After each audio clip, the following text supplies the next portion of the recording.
share, and subscribe, and ring the little bell. Ring the little bell so you're notified when new videos drop. And I just realized why I missed my Christmas hat. My Christmas hat, right? It's not far away. We're ready for next year. I realized why I missed my Christmas hat. My hair is out of freaking control. I need a haircut desperately. Because I just think I need a hat on top to balance out my beard.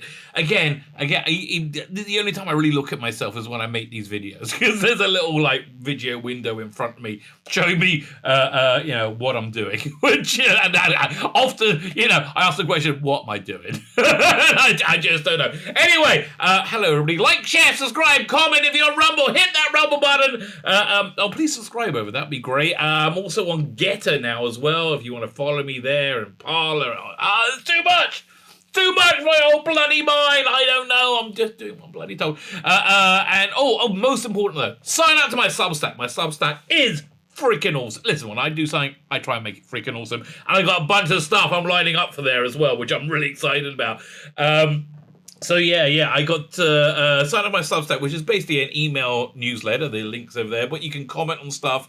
I announce all my content and my videos put in there, but I put other stuff as well, like Ice Warriors. That we're running that once a week. We get a one-page strip, kind of like those Dalek strips from the 60s, or the Cybermen strips, which I kind of prefer, funnily enough, to the in the 90s. And I love those things. So we get that every week. I'm putting out, there's a ton of stuff going out. I'm putting out a novel. I think I might be putting out some more Doctor Who content. There's a paid version. There's a paid version, which I'm really going to start plugging. Hopefully, I'm going to start working on that today. It's that you get 50 pages of really good comics every month, first run stuff. So I'm quite excited about all of that. Go sign up. I tried to make it $3 a month. They wouldn't do it there. I said it's got to be $5. That's the way it is. If you would consider doing that, it was great. That's how I'm trying to monetize this my YouTubing, because I did Indiegogo. We did pretty well. I got another one coming up soon, but they demonetized my channel. If you can throw me $5 a month, if I entertain you, if you want a bit of extra comics, that'd be fantastic. If not, listen, I'm glad you're here, baby. Thank you for showing up. Please hit the like button, share button, and subscribe button, unless you're already subscribed. But if you're subscribed, especially on YouTube, make sure you're still subscribed. They are not the biggest fans of keeping people subscribed. Fine.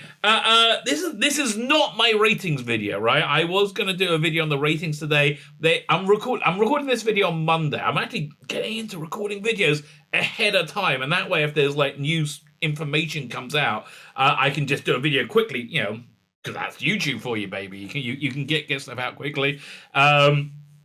But last week, my internet was a bugger. I couldn't upload my video on Sunday. And ever since then, I've been a day ahead. I'm freaking loving being a day ahead. So I'm actually recording this on Monday morning at 10:30. This is probably going live on Wednesday, because I do a live show on Tuesday, right? So what can I say? I'm enjoying being getting ahead. And the other good thing about it is there's been so much Doctor Who information coming out. I miss a bunch of stuff. So we're catching up on everything. So anyway, the rating video, I think I'm going to do that for Friday. I want to wait an extra few days to, because I think it's going to be bad. Okay? I think they're going to be very, very bad. I've been looking again. Listen, I think they're going to be lucky to break 4.3. I really do, which is a massive drop from the previous low. But you have to wait and see. And and that's what I'm talking about the 4 screen. I'm not even talking about the 7-day. So I want to wait an extra couple of days and see what media fallout there is from that, because I'm sure there's gonna be. Listen, maybe they got another 10 million viewers on catch up. Yeah, right. I would believe those numbers. Those numbers would be, as believable as a U.S. presidential election in 2020. Fine. Oh, no, of course, not to say the official government story for that is in any way invalid. Oh no, heaven to Betsy. Fine. Let's have a look at these 2 articles that I want to juxtapose, because it just shows you the insanity constantly going on in the minds of the people writing these things, right? The insanity and the ignorance. So we're going to start with the insanity first, and then we're just going to move straight to ignorance, right? And it always amazes me, right? I remember I had a cousin who was like was making like a lot of statements. Like this was years ago on Facebook about like Jewish religious stuff, which I happen to know to be factually inaccurate, and prejudicial. So I said, no, that's not really the case. Well, that's my opinion, this person said. So I said, that's fine, that's your opinion, but it's a massively uneducated one. It's like if I gave you my opinion on marine biology, which I don't know much about, quite frankly. I think it's wet. I think that's the most I can tell you about marine biology. My son is about a month away from going to the Florida Keys to become a diving instructor. So he's going to be ex-Israeli military. He's a good-looking boy as well. Ex-Israeli military diving instructor. Man, I think he could. I think he could be quite busy with the ladies. is my impression. Although I think it's quite chaste. But my point is, he probably knows about marine biology. Look, I don't know anything about his love life. Okay, because my wife is a very Jewish mother, like a super Jewish mother. And I said, look, he's living at home now. But he was an officer in the Israeli military, right? A tank commander. That was above that. Anyway, they begged him to stay. He said no, he wanted to go to school. But anyway, she is constantly guilt tripping him about not being married. Like, imagine every Jewish mother stereotype you could possibly imagine. That's my wife and my son. So I know nothing about what's going on in his life. Even I said, listen, honestly, I don't care. Do what you want, mate. Okay, it's your life. You're grown up. You can do what you want. So let's see. So I am intrigued to know what a person with that amount of opportunity, which is a lot. I mean, like, opportunity, which I never had, would do with it, which is probably why the good Lord never gave me that opportunity, because I would have misused it horribly. Fine, that was a weird tangent. Talking about sexuality, let's talk about Doctor Who, because those two things just go together so well, don't they? Sexuality and Doctor Who. Really, I have to tell you, I've seen all of Doctor Who, right? I mean, apart from the bits I wasn't alive for. And I've heard them, right? So I'm not ignorant about what Doctor Who is. It didn't seem like sexuality was really that important a part of it. I mean, maybe in 2005 when it came back, and you had Rose David Tennant romance sort of thing, which really wasn't a romance. Then you had Martha screaming herself for David Tennant. I don't understand why people find him that attractive. Matt Smith, I think, pretty hot, right? Matt Smith, I think looks ditchy. Although every time I say that Peter Capaldi is not as traditionally attractive, I get so many women commenting saying no. Peter Capaldi is super hot. So listen, I have no gaydar. I have no idea what women like. It's like, which I think my wife could attest to as well. But that's just where we are in life. Fine. So let's read this article. Why is Doctor Who tiptoeing around the Doctor's LBGTQ identity? Because the Doctor doesn't have an LBGTQ identity. And where's the plus? What's wrong with you, bigot? Like, what's going on? This is on Bleeding Cool, by the way. Bleeding Cool is the fandom equivalent of I don't know, Goebbels propaganda announcements from those naughty National Socialists in Germany in the 1930s. It's that kind of like. It's the kind of journalism that we see pretty much with anything with the word any corporate journalism. I wouldn't trust at all. And this guy, right? So, but why is it tiptoeing around the Doctor's LGBTQ plus identity? The Doctor doesn't have an LGBTQ plus identity, which even Jodie Whittaker's Doctor, who wears a bloody LBGTQ plus flag on her chest, non-existent though it may be, because you know what? You don't want anything but the male gaze. Oh no, it's. Even that Doctor Who I don't consider to be Doctor Who, is just seems to be absolutely clueless about sexuality. So the Doctor doesn't have an LBGTQ plus identity, right? That's why. I don't know. Like I don't take Holy Communion that often because I'm Jewish. So I don't have much of a Holy Communion identity, right? So it's like a headline. Why is the rabbi tiptoeing around his Holy Communion identity? Because there isn't one. And by the way, if somebody takes Holy Communion, good for you. I think it's probably a good thing. I've often wondered what the wine tastes like. Because, do you use kosher wine, do you think? Like that sweet kosher wine, Mokin David Adom, which... Okay, weird fact. Really weird fact. You know who is nearly the main demographic for sweet kosher wine? It's not Jews. It's black people black lower income households in America. It's the weirdest thing, right? I was talking to a guy who is high up in one of these wine companies who say, we have to market it as being Jewish to get black people to buy it, and they just I don't understand. Okay, there's an interesting article in there somewhere if anybody wants to drill down into why low income black households in America really like sweet kosher wine. But that's an aside for another day. Fine. Doctor Who has always had a large LBGTQ, and again, where's the plus?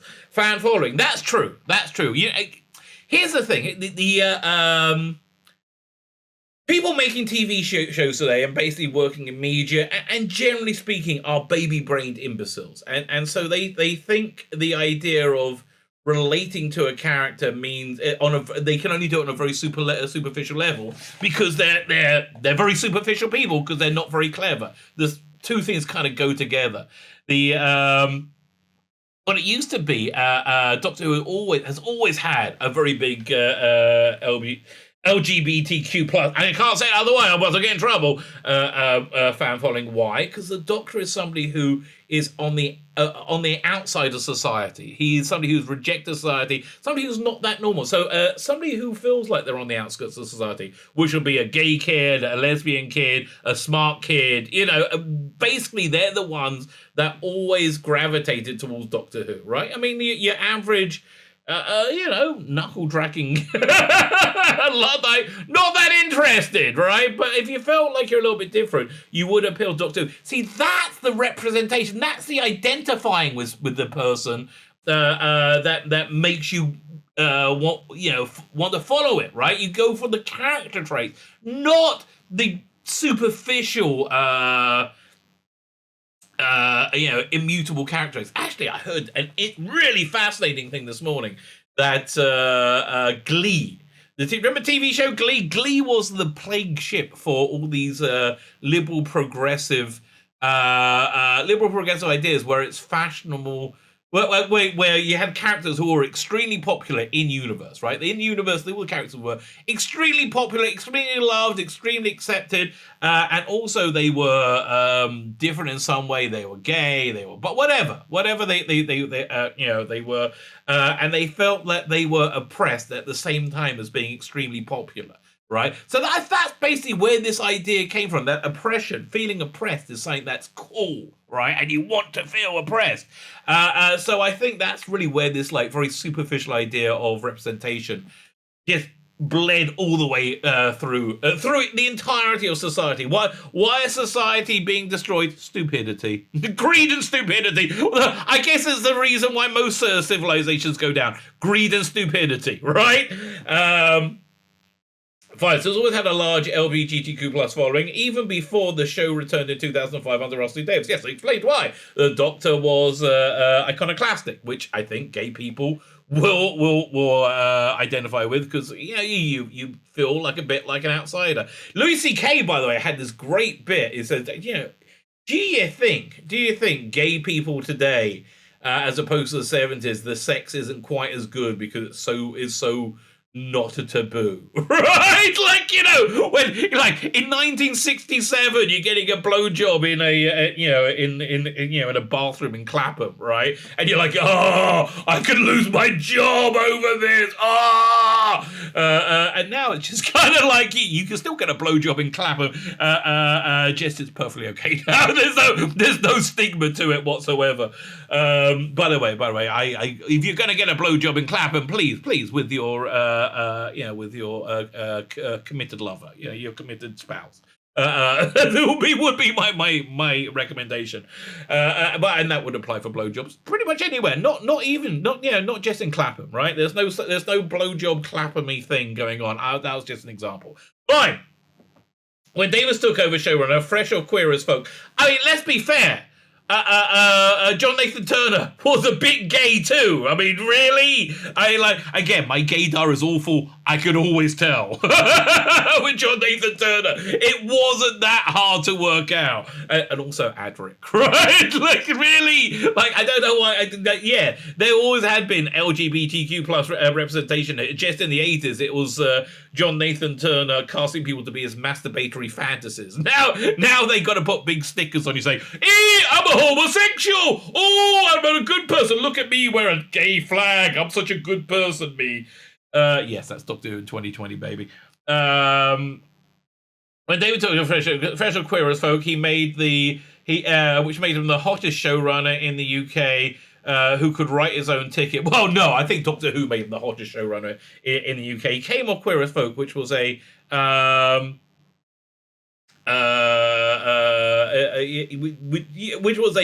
would say, groundbreaking gay drama, right? It was.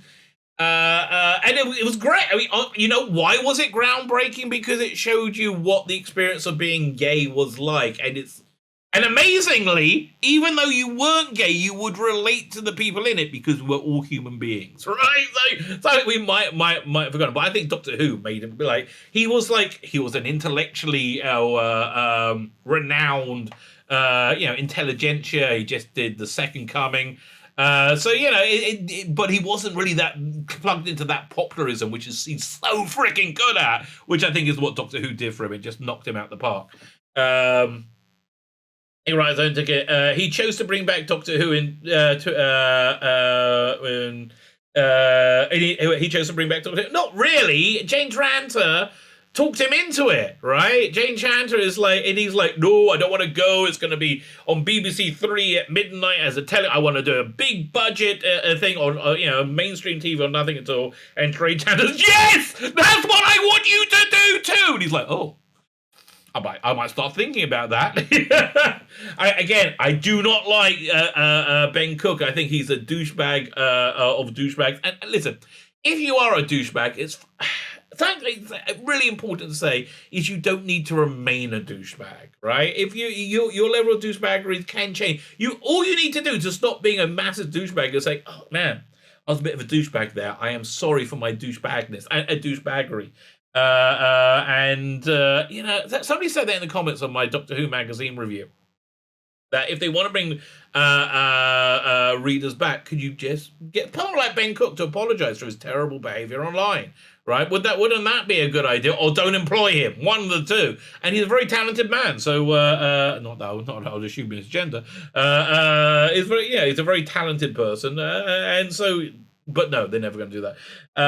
It was a huge gamble because no one in the industry was sure the show would succeed, even though the British audience hunger for the show never went away. No, they weren't. They were sure it was going to fail, right? Everybody was sure it was going to fail. They're like, and they were like, oh, Russell, you're going to make a fool of yourself, mate. You're going to have egg all over your face. Yeah. Good for you, Russell.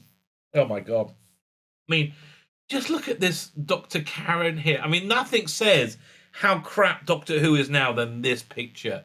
A gormless smile into camera and a non-self-aware cackle. I mean, what about this? So you look at this picture, right? I'm going to send this picture back to 1973, right? And you say, guess which show this is from 2020? Guess which show? Yeah, it still survived. You'll be like, oh, I don't know. Is it House Party? I remember House Party. Oh man, what shows are big in '73? Anyway, is it the Duchess of Duke Street? No. This is Doctor Who. You'll be like, what? What's that got to do with Doctor Who? Well, they had to bring in women when they wanted to explore, the LBGTQ plus side. And you're like, what's an LGBTQ plus side? And I want to go. Okay, can I go on vacation to 1973? It sounds like it'd be awesome, right? It sounds like I could really, really be up for that. David made a point of introducing LGBTQ characters to the show to reflect the social realities of a diverse Britain. Yeah, and it worked. Why? Because they were characters. They weren't ciphers. We love Captain Jack, and him being omnisexual was a minor part of his character, right? If you were to describe Captain Jack, I think him being gay or bi, whatever you want to call him, it's so small, right? It's such a small part of that character, and he's not even real, right? He's not even. There's so much more about the character, and I love that character. I love John Barron's portrayal of the character. He also cast a lot more actors of color in the show. To that end, well, I just think the demographic realities of UK had definitely moved from 89 to 2005. Yes, there was a big demographic shift. Probably it would have been a good idea to have a black doctor instead of Colin Baker, right? That would probably have done the show a lot of good. It probably would have made it much more relevant, put it on the map.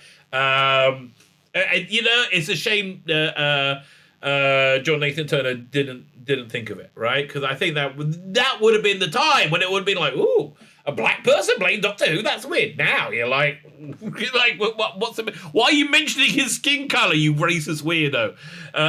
Your name's Chris Chibnall, that's why. He introduced a hugely popular character, Captain Jack Harkness. Wait a minute, John Barron, aren't you on a crusade to cancel him for being inherently evil? The first openly LGBTQ character to the show.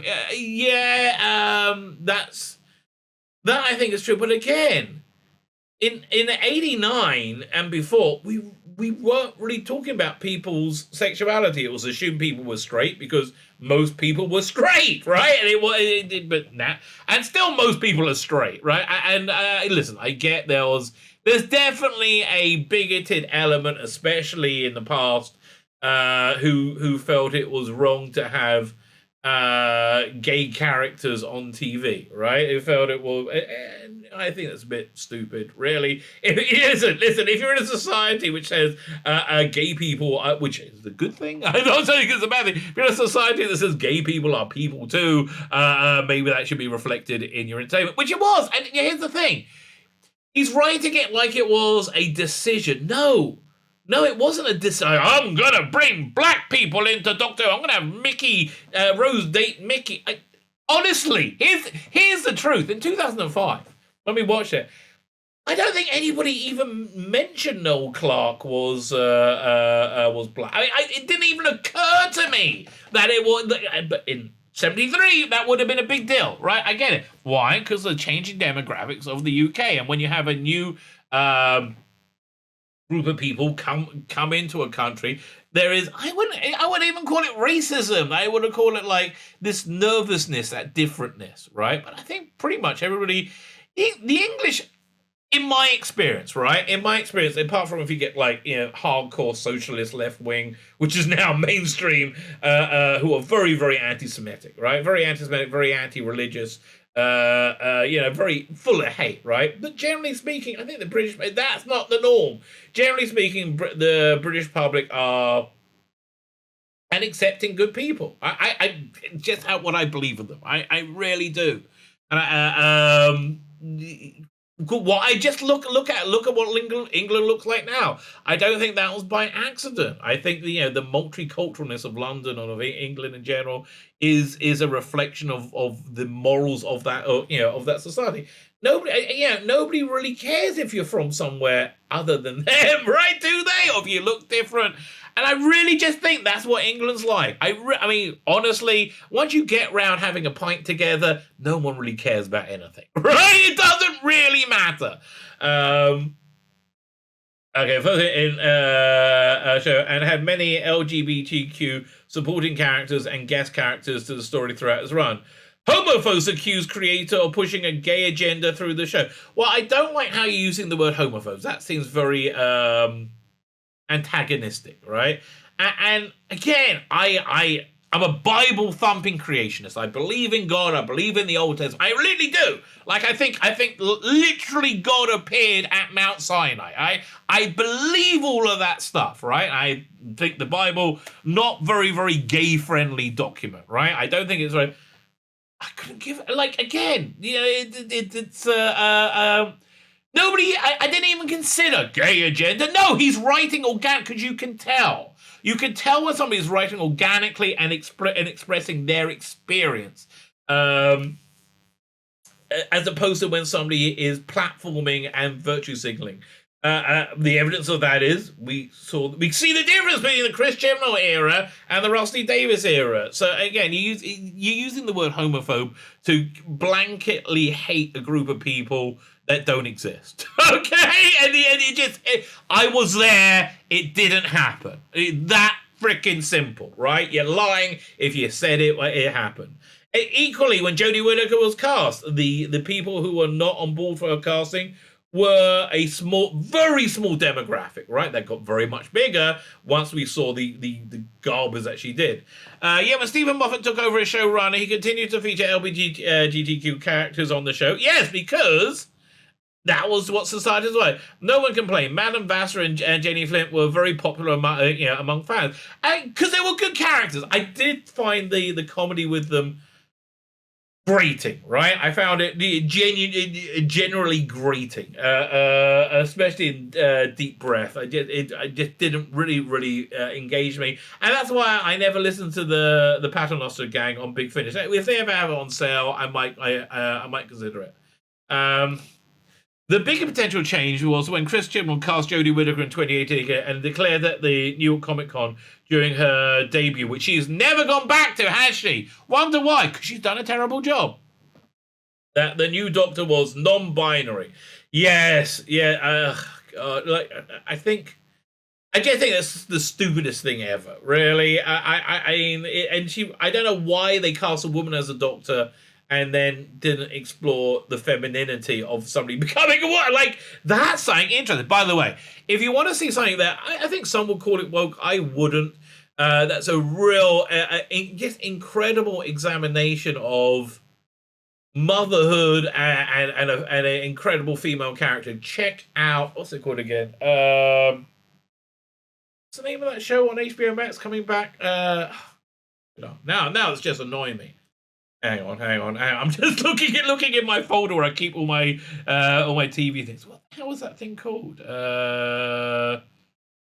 Raised by Wolves. Okay. Also, if you want like female-led science fiction, Bernie Summerfield, fantastic. Casting as a non-binary Doctor, it was a dumb idea. And it was a dumb idea that never really worked, right? Much like most of Chris Chibnall's idea. That was a direct quote, yet the show has done nothing with the Doctor's status ever since. Because it's not real. Nothing is... I mean, obviously it's not real. It's a fiction. It's not real, okay? It's just totally not a real... It was inorganic. It was shoehorned in. And it was done as a platform. But that's why it's not real. When Captain Jack was a gay character, because he was a character first who was gay, right? Chris Chibnall's Doctor Who was never a character, so she could never be a non-binary. Because they weren't really, again, it's like Ryan's dyspraxia. Yeah. Bye-bye. Forget that. No Disney show ever address it, nor strangely have any outlets, even LGBTQ, and we're missing the plus again, sites or magazines that talked about it in the interviews they ever did. I guess they just wanted to forget about it. Really? Did they? Maybe.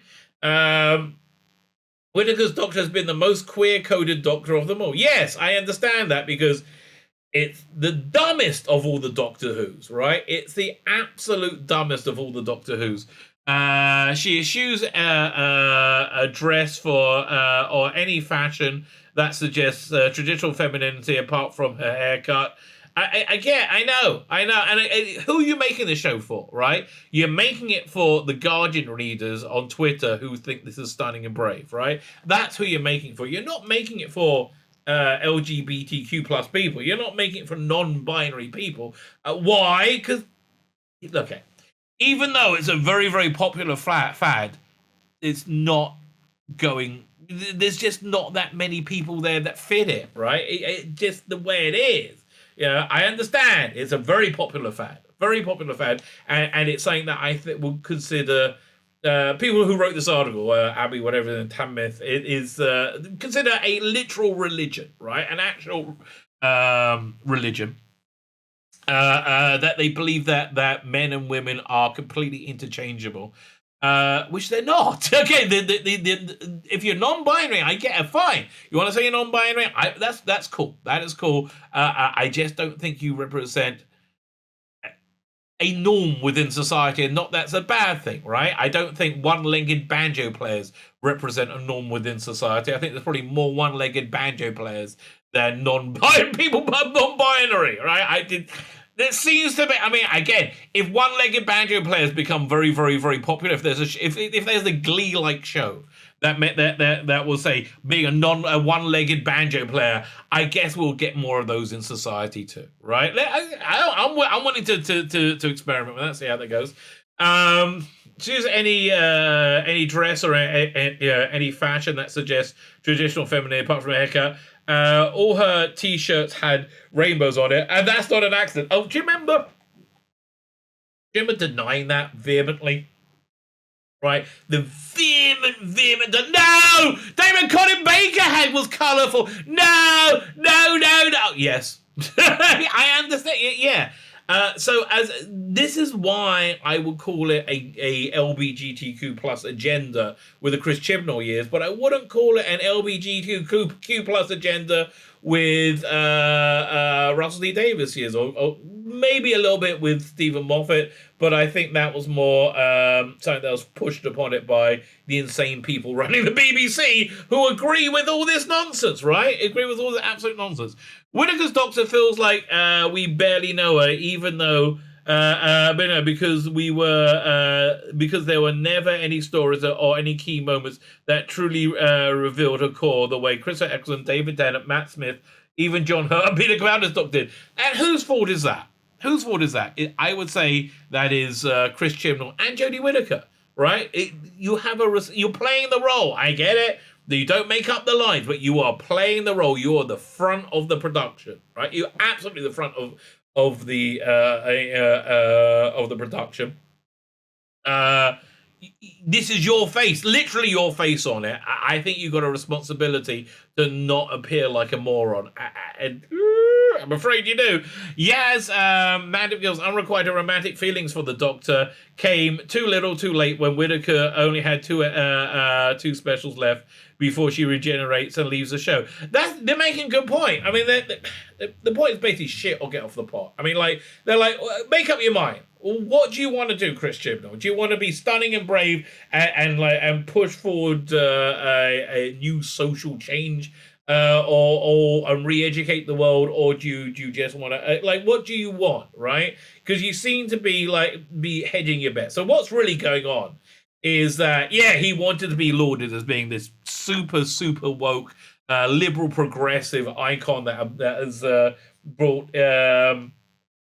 non-binary issues, LBGTQ plus issues into the mainstream and re-educated the world with it using Doctor Who as a platform. That's what he really wanted.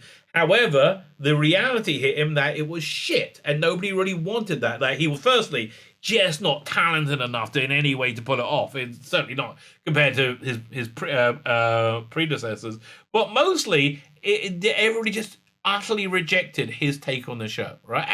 And that's the case. Listen, I'm not doing a ratings video today, but I guess when I do one, it's going to reflect that reality, that it's been utterly rejected by the audience. And why has it been utterly rejected? Because of what it is, right? It's and going back to the headline of this article, right? Why is Doctor Who tiptoeing around the Doctor's LBGTQ plus identity, right? Why is it? because that's not what Doctor Who is, right? And people are not interested in something that really just doesn't relate to them in any way, shape, or form. Which, if you're making stuff for under 1% of the population, right? If you're trying to normalize things that are very important for under 1% of the population, it's going to be unrelatable, and that's why people are not going to want to watch it, right? And it doesn't matter if they're gay people or if they're straight people. That makes no freaking difference, because you'll find that the one thing that unifies there's many things unifying gay people and straight people is they're all freaking people, right? They're all people, apart from the weird Twitterati that live online and they don't human being very well, do they? But anyway, so he's making a fair point, like saying, listen, maybe if you actually went with this would have worked. But no, what happened was, as I said, he wanted to, he failed completely. Absolutely, without any question whatsoever. Eggers all over this person's face, which is basically what he's dealing with. And so he had to, like, readjust, rebalance, wind things back a little bit, right? Be a bit more subtle, which he's not very good at, because he's not very good, right? So this is why you've got something that's upsetting everybody. It's upsetting people who want Doctor Who to be kind of like Doctor Who, and it's upsetting the crazies who want to change everything to be a stunning and brave new reality that the practices of under 1% of the population are projected as the absolute norm, right? So, fine. No one's happy. No one's happy with this Doctor Who. I think, finally, we're getting a bit of unity. We're getting a bit of unity within the world of fandom. So it's too little too late. It's not Whittaker's fault. Yeah, she read the bloody words. I'm sorry. She's a front person of it. She's a perfectly good actor. Again, I can point to countless examples where that appears not to be the case, right? She is not a perfectly good actor. She was a perfectly good actor in roles that she can envisage, that she can imagine, but her imagination is weak because she's not very clever, in my opinion. Who was more than willing to explore all aspects of the Doctor, including her relationship with the heirs. Yeah, she was up for it. Yeah, it reminds me... Though here's the weird thing, right? People will say things they just do not believe whatsoever because society is conditioned to say that. I remember Sophie Aldred was talking on an interview disc with not an interview at the end of a Big Finish disc. I think it was the one where Seventh Doctor captures the 11th, and it was a bit of a garbage release. That one, it wasn't very good at all. But that's one where Ace was presented as being bi or gay or something, and she's like saying, well, I don't see why she wouldn't be. She's would think Ace is a very open-minded person. So Sophie, are you a very open-minded person, or are you a very closed-minded person? I thought she would say, I like to be open-minded too. So how many vaginas have you licked recently? I think it's not that many. Here's the thing. You can be open-minded and not fluid, right? It's like, I'm happy for you to live however you want to live. I am very not fluid, right? I am, look, I'm very male and very straight. It's just the way it is. Like, listen, if I could be less male and straight, I probably would, because I am constantly horny, and I'm saying I would not recommend, a life with unless you're like my son, who has a lot more opportunities. But yeah, I'm married. That just comes with the territory. And you would have thought, I'm over 50 now, right? It would start to die. No, I'm constantly horny. I have been since I was like, I know, 3. And that's how not fluid I am. Even though that does produce quite a bit of fluid. But yeah, that's a story for another time. Maybe not on YouTube. It's not including a they still skirt around it when Attitude Magazine interviews them about it. Yeah, why? Okay, fine. We're finally agreeing. Like, it's not like this is not what you're on board for, right? It's the only time they've actually asked about the LBGTQ, no plus, aspects of the show. The show had Prudence been happy to play up Tennant as a heterosexual male romantic lead for female fans and continue with Smith and Capaldi. Yeah, but you know why? Because most people are heterosexual, right? And I think that's probably when they had the largest female viewership. When you had a dishy bloke playing the Doctor. I mean, really, it's the lack of being able to understand basic humanity, right? Basic humanity is I find somewhat strange, right? I find it a little bit odd. Hardcore fans prefer to was it Rainbow lead for Smith, but have ignored that aspect of Whittaker's Doctor. Okay, listen. You can play David Tennant even again. I don't find him that sexy. And yeah, even though super straight, right? I can recognize when a man is attractive, right? Matt Smith, Capaldi. I understand they all had sex appeal, right? But I think they played pretty asexual. I think they played Matt Smith's Doctor asexual. I think Capaldi's Doctor was portrayed somewhat asexual. I mean, he did spend 40 years with River Song, but his presentation on screen was asexual. But even this is an LBGTQ plus QA plus category now. Okay, fine. Shomron opened up the door, but it seems the BBC have strangely stayed. No, it's not the BBC. So he's has stayed away from it ever since. It's their way of having their cake and eating it. Well, I think that's what they're doing with this era of Doctor Who. I mean, like, why wasn't it cancelled when it fell so incredibly, and it fails harder now, right? It's failing a lot harder now. Why didn't they just move on? And they could have done a lot, really. My suggestion for not admitting defeat and moving forward is doing a season of Dr. Ruth, and then I guess good adventures of being the Doctor, doing doctory things with no agenda whatsoever other than telling great stories. Get Paul Cornell in as your head writer. Hire other writers, Chibnall. Yeah, I mean that's maybe your first idea.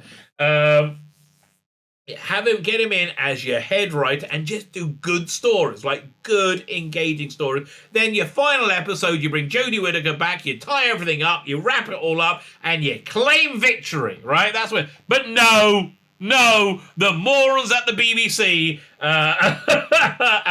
definitely couldn't work that out. So they said, I guess we'll just do another year, and maybe it'll be okay this time. And what's happened is what's happened. Everybody else on the show can be LGBTQ except the Doctor. Yeah. It depends. If you want to make your show like Doctor Who, yeah.